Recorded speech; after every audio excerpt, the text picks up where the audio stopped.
നമസ്കാരം. GST RCMുമായി ബന്ധപ്പെട്ട് ഞാനൊരു 2 വീഡിയോസ് മുമ്പ് ചെയ്തിട്ടുണ്ടായിരുന്നു. അപ്പോൾ അതിൽ ഒരുപാട് പേര് ഒരുപാട് സംശയങ്ങൾ കമന്റുകളായിട്ട് എൻ്റെ അടുത്ത് ചോദിച്ചിട്ടുണ്ടായിരുന്നു, വിളിച്ചിട്ട് ചോദിച്ചിട്ടുണ്ടായിരുന്നു, വാട്സാപ്പിൽ ചോദിച്ചിട്ടുണ്ടായിരുന്നു. എന്തൊക്കെ സംശയങ്ങളാണോ GST RCMുമായി ബന്ധപ്പെട്ട് വരുന്നത്, ഇതിനെല്ലാമുള്ള ഒരു മറുപടി എന്നുള്ള രീതിയിലാണ് ഈ ഒരു വീഡിയോ ചെയ്തത്. അപ്പോൾ RCMൽ സംശയമുള്ള ആളുകൾ, അല്ലെങ്കിൽ RCMൽ വ്യക്തത വരാത്ത ആളുകൾ, അല്ലെങ്കിൽ RCMനെ കുറിച്ച് കൂടുതൽ അറിയാൻ, അതിന്റെ പ്രാക്ടിക്കൽ ഇംപ്ലിമെന്റേഷൻസ് അറിയാൻ ആഗ്രഹിക്കുന്നവർക്ക് ഈ വീഡിയോ തുടർന്നും കാണാം.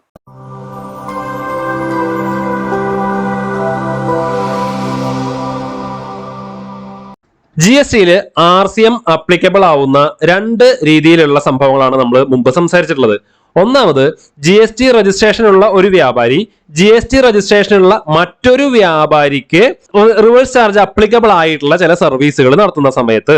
രണ്ടാമതായിട്ട്, GST രജിസ്ട്രേഷൻ ഉള്ള ഒരു വ്യാപാരി GST രജിസ്ട്രേഷൻ ഇല്ലാത്ത ഒരു വ്യാപാരിയിൽ നിന്നും ചില സേവനങ്ങൾ വാങ്ങുന്ന സമയത്ത് ഇതിന്റെ അപ്ലിക്കബിലിറ്റി എങ്ങനെയാണ് ഇത് റിട്ടേൺ ഫയൽ ചെയ്യുന്ന സമയത്ത് നമ്മൾ കാണിക്കേണ്ടത് എന്നതാണ് പലർക്കുമുള്ള സംശയം. ഒന്നാമത്തെ കേസ്, അതായത് രജിസ്റ്റേർഡ് ആയിട്ടുള്ള ഒരു വ്യാപാരിയിൽ നിന്നും RCM അപ്ലിക്കബിൾ ആയിട്ടുള്ള ഒരു സർവീസ് നമ്മൾക്കും രജിസ്ട്രേഷൻ ഉണ്ട്, നമ്മൾ വാങ്ങിയിരിക്കുകയാണ്. അപ്പൊ നമ്മളുടെ സൈറ്റിൽ ഇത് എങ്ങനെയാണ് കാണുക എന്നുള്ളത് നമുക്ക് നോക്കാം. നമ്മളുടെ GST റിട്ടേൺ ഫയൽ ചെയ്യാനുള്ള സൈറ്റിലേക്ക് കയറിയാൽ അതിൽ ഫയൽ റിട്ടേൺസ് എടുക്കാം. ഈ ഫയൽ റിട്ടേൺസ്, ഇത് ഓൾറെഡി ഞാൻ ഫയൽ ചെയ്ത ഒരു റിട്ടേൺ ആണ്, നിങ്ങൾക്ക് കാണിച്ചു തരാൻ വേണ്ടി മാത്രമാണ് എടുക്കുന്നത് കേട്ടോ. അപ്പൊ അതിൽ ഫയൽ റിട്ടേൺസിൽ പോയാൽ നമ്മളുടെ 2B എടുത്താൽ 2Bയിൽ കാണാം നമ്മൾക്ക് സപ്ലൈ ചെയ്ത റിവേഴ്സ് ചാർജ് ഉള്ള ആ സർവീസുകൾ സപ്ലയർ എങ്ങനെയാണ് ഫയൽ ചെയ്തിട്ടുള്ളത് എന്നുള്ളത് കാണാം. അത് കാണാനായിട്ട് ഇവിടെ മൂന്നാമത്തെ ഓപ്ഷൻ ഉണ്ടല്ലോ, അതായത് inward supplies liable for reverse charge, അത് ക്ലിക്ക് ചെയ്യുന്ന സമയത്ത് അതിൽ എന്തൊക്കെ സർവീസുകളാണ്, അത് എത്ര രൂപയാണ് എന്നുള്ള ഡീറ്റെയിൽസ് കാണാം. ഇവിടെ 61 രൂപ 61 പൈസ SGSTയും CGSTയുമായിട്ട് നമ്മൾ റിവേഴ്സ് ചാർജ് ആയിട്ട് അടക്കേണ്ടതുണ്ട്. അത് B2B ഇൻവോയ്സ് ആണ്. ആരൊക്കെയാണ് അത് തന്നിട്ടുള്ളത്, അവരുടെ മുഴുവൻ ഡീറ്റെയിൽസും, എന്തൊക്കെ സർവീസുകളാണ്, മീൻസ് സ്ഥാപനത്തിന്റെ പേര്, GST നമ്പർ, അതെല്ലാം നമുക്ക് കാണാം. ഡേറ്റ് വൈസ് ഡീറ്റെയിൽസ് മുഴുവൻ ഇവിടെ കാണാനായിട്ട് നമുക്ക് സാധിക്കും. ഈ ബില്ലുകളെല്ലാം നമ്മൾക്ക് സപ്ലൈ ചെയ്ത GST രജിസ്ട്രേഷൻ ഉള്ള സപ്ലയർ GSTR 1 ഫയൽ ചെയ്യുന്ന സമയത്ത് RCM ആപ്ലിക്കബിൾ എന്നുള്ള ഓപ്ഷനിലൂടെ ഫയൽ ചെയ്തത് കൊണ്ടാണ് നമുക്ക് നമ്മളുടെ സൈറ്റിൽ ഇങ്ങനെ കാണാനായിട്ട് സാധിക്കുന്നത്. ഇനി ഇതിന്റെ 3Bയിൽ എങ്ങനെയാണ് വരിക എന്നുള്ളത് നോക്കാം.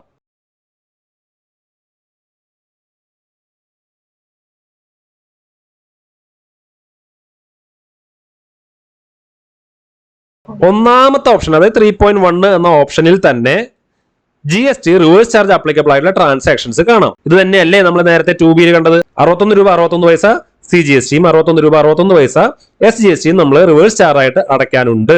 അതിന്റെ ടോട്ടൽ ടാക്സബിൾ വാല്യൂ ആണ് ഇവിടെ കിടക്കുന്നത്.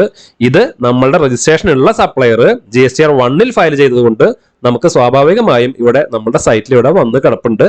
നമ്മൾ ഈ എമൗണ്ട് അടയ്ക്കണം. ഒരുപാട് പേർക്കുള്ള ഒരു സംശയമാണ്, നമ്മൾ GST റിവേഴ്സ് ചാർജ് അടയ്ക്കുന്നുണ്ടെങ്കിൽ അത് അതാത് മാസം തന്നെ എടുക്കാൻ സാധിക്കുമോ, അടുത്ത മാസമാണോ നമുക്കത് ഇൻപുട്ട് എലിജിബിൾ ആയിട്ട് എടുക്കുന്നത് എന്നുള്ള കാര്യങ്ങളൊക്കെ സംശയം തന്നെയാണ്. അപ്പൊ ഇതില് എലിജിബിൾ ITC എന്ന് പറയുന്ന കോളത്തില് inward supplies liable to reverse charge other than 1 and 2 above എന്നും പറഞ്ഞ് ഓട്ടോമാറ്റിക്കായിട്ട് ഇവിടെ വന്ന് കിടപ്പുണ്ടാവും. 61 രൂപ 61 പൈസ നേരത്തെ പറഞ്ഞ എമൗണ്ട്. ഇതും GSTR 1 നമ്മുടെ സപ്ലയർ ഫയൽ ചെയ്തത് കൊണ്ട് മാത്രം വന്നിട്ടുള്ളതാണ്. ഇവിടെ നമുക്ക് കാര്യമായിട്ട് ഒന്നും ചെയ്യേണ്ടതില്ല. ഈ എമൗണ്ട് നമ്മുടെ GSTR 2Bയിലുള്ള എമൗണ്ട് തന്നെയാണ്, അത് ഓട്ടോമാറ്റിക്കായിട്ട് ഇവിടെ വന്നിട്ടുള്ളതാണ്. ഇനി ഈ എമൗണ്ട് ക്യാഷ് ആയിട്ട് അടയ്ക്കണമോ വേണ്ടയോ എന്നുള്ളതാണ് അടുത്ത സംശയം. അതിന് നമുക്കിവിടെ നോക്കാം. റിവേഴ്സ് ചാർജ് ടാക്സ് പേയബിൾ എന്ന കോളത്തിൽ 62 രൂപ എന്ന് പറഞ്ഞ് കിടപ്പുണ്ട്. ഈ എമൗണ്ട് നമ്മൾ ക്യാഷ് ആയി തന്നെ അടയ്ക്കണം. അതായത് reverse charge to be paid in cash എന്ന് പറയുന്ന ആ 62 രൂപ ഇവിടെ ക്യാഷ് ആയി തന്നെ അടയ്ക്കണം. ഇങ്ങനെ ക്യാഷ് ആയി അടയ്ക്കുമ്പോൾ അത് ഇവിടെ കിടക്കുന്ന ഇൻപുട്ട് ടാക്സ് ക്രെഡിറ്റുമായി തട്ടിക്കിഴിക്കാൻ സാധിക്കുമോ? തീർച്ചയായിട്ടും നമുക്കിത് തട്ടിക്കിഴിക്കാനായിട്ട് അതേ മാസം തന്നെ സാധിക്കും. പക്ഷേ ഇതിന്റെ പേയ്മെന്റ് നമ്മൾ ക്യാഷ് ആയി തന്നെ അടയ്ക്കണം. ഈ മാസത്തെ നമ്മുടെ ഇൻപുട്ട് ടാക്സ് എലിജിബിൾ ആയിട്ടുള്ളത് ഓൾ അതർ ITC എന്ന് പറഞ്ഞ് ഇന്റഗ്രേറ്റഡ് ടാക്സ് 24,000 സംതിങ് ഉണ്ട്, സെൻട്രൽ GST 8,345, സ്റ്റേറ്റ് 8,345, ഇത്രയും ഉണ്ട്. പ്ലസ് ഈ ഇൻവേർഡ് സപ്ലൈയില് 61 രൂപ 61 പൈസ വീതമുള്ള 2 എൻട്രികൾ കൂടെ ഉണ്ട്. ഇതിന്റെ ടോട്ടലാണ് 8,407 രൂപ 36 പൈസ ഇൻറ്റു 2, അതായത് CGSTയും SGSTയും അതുപോലെ തന്നെ IGSTയും ഉണ്ട്. അപ്പൊ ഇവിടെ കിടക്കുന്ന പെയ്ഡ് ത്രൂ ITC എന്ന് പറയുന്ന ഈ ഒരു ടാബില് ഇവിടെ കാണിക്കുന്ന ITC ഫിഗർ നമ്മളുടെ റിവേഴ്സ് ചാർജ് ഉൾപ്പെടെ ഇതുവരെയുള്ള എല്ലാ ITCകളും കൂടെ ഉൾപ്പെട്ടിട്ടുള്ള ടോട്ടൽ എമൗണ്ട് ആണ്. ഇനി ഇതിൽ റിവേഴ്സ് ചാർജ് ഉൾപ്പെട്ടിട്ടുണ്ടോ എന്ന് കൃത്യമായി തിരിച്ചറിയാൻ നമ്മൾ അടുത്ത ഒരു എക്സാമ്പിളിലൂടെ നോക്കുമ്പോൾ വ്യക്തമാവും. ഇനി നമ്മുടെ രണ്ടാമത്തെ കേസ് നോക്കാം.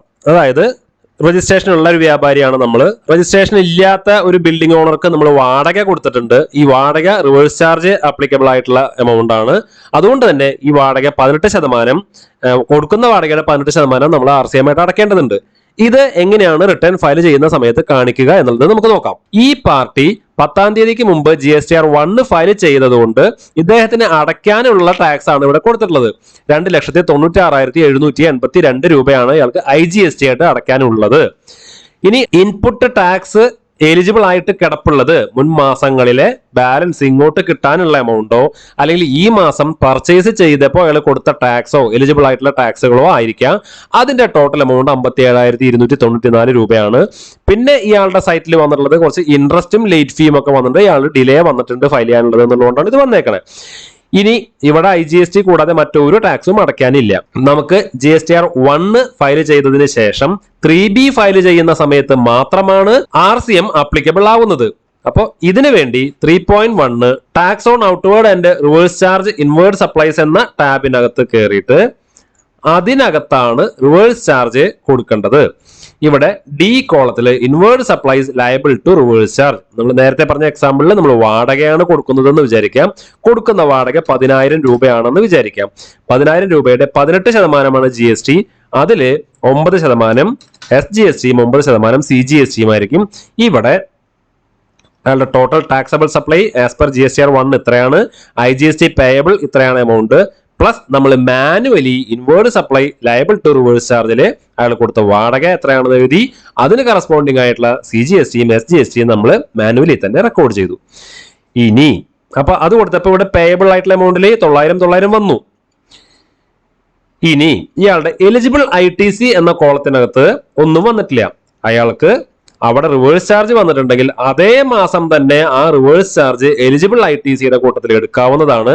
അതിനുവേണ്ടി മൂന്നാമത്തെ കോളം, അതായത് ഈ A സെക്ഷനിലെ മൂന്നാമത്തെ subsection inward supplies liable to reverse charge other than 1 and 2 എന്ന് പറയുന്ന കോളത്തിൽ നമ്മൾ എൻറ്റർ ചെയ്യാണ് 900 രൂപ CGSTയും 900 രൂപ SGSTയുമാണ് ഈ ആൾക്ക് എലിജിബിൾ ആയിട്ടുള്ള ITC. ആ ITC RCM വഴി അടച്ചിട്ടുള്ളതാണ്.